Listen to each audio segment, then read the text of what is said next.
우리나라 신생아들의 평균 몸무게는 남자는 3.41kg, 여자는 3.29kg입니다. 이 가운데 2.5kg 미만의 저체중으로 태어나는 아기는 약 5.5%, 2만 4천여 명 정도인데요. 작게 낳아 크게 키우라는 옛말도 있는데 태어날 때 체중이 적다고 해서 걱정할 필요가 있을까요? 옛 어른들이 적게 낳으라는 얘기는 이렇게 미숙아를 낳으라는 뜻이 아니라 보통 한 3kg 이상 되는, 4kg 되면 낳기가 힘들지만 저도 아이를 셋 낳아봤지만 3kg하고 3.3kg도 다르더라고요. 그러니까 아기들은 100g이 차이가 많이 나는데 적게 낳으라는 의미는 우리가 보통 표준으로 알고 있는 한 3.2kg 이 정도가 적게 잘 낳으시는 거고, 그렇다면 임신기간 40주를 채워도 몸무게가 2.5kg 미만인 신생아와 임신기간을 채우지 못하고 나온 신생아 중 어느 경우가 더 위험할까요? 굳이 둘 중에서 한 가지를 꼽으라고 한다면 엄마 뱃속에 있었던 기간이 몇 주가 되었는가가 더 중요하다고 생각할 수 있겠습니다.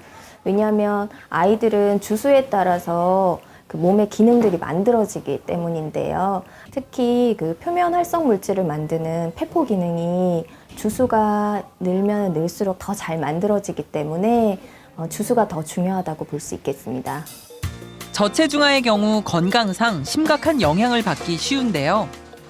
이런 아이들은 폐가 성숙이 안 되고 호흡기 질환이나 아니면 신경계 발달의 장애라든지 아니면은 황달 같은 게 심할 수 있고요. 여러 가지 저혈당증 이런 것들이 쉽게 올 수 있기 때문에 신생아실에 입원하는 경우도 많고 아기한테도 위험성이 있습니다. 한편 저체중아 출산을 예방하기 위해 산모는 어떤 점에 유의해야 할까요?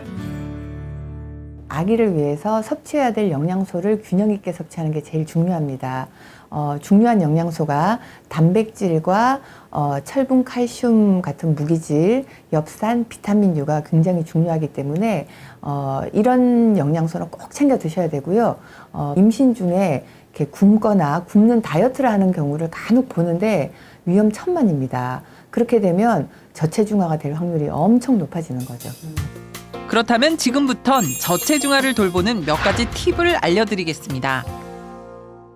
망막 검사, 심장 초음파, 뇌 초음파를 해서 주기적으로 관찰이 필요한 것으로 판정을 받은 경우에는 병원을 계속 지속적으로 방문해서 경과 관찰을 계속하는 것이 중요하고요. 또한 비타민이나 철분 등의 의사 처방에 따라서 추가적인 영양 섭취가 필요한 경우가 있습니다. 또한 감염에 굉장히 취약하기 때문에 예방접종을 철저히 시행하는 것이 중요하겠습니다. 하지만 아기가 저체중이라고 해서 크게 염려하지 않으셔도 됩니다. 이렇게 잘 보살핌을 받은 저체중아의 80~90%는 만 2, 3세까지 또래 아이들과 비슷하게 따라잡기 성장을 합니다. 지금까지 육아멘토 3인문답이었습니다.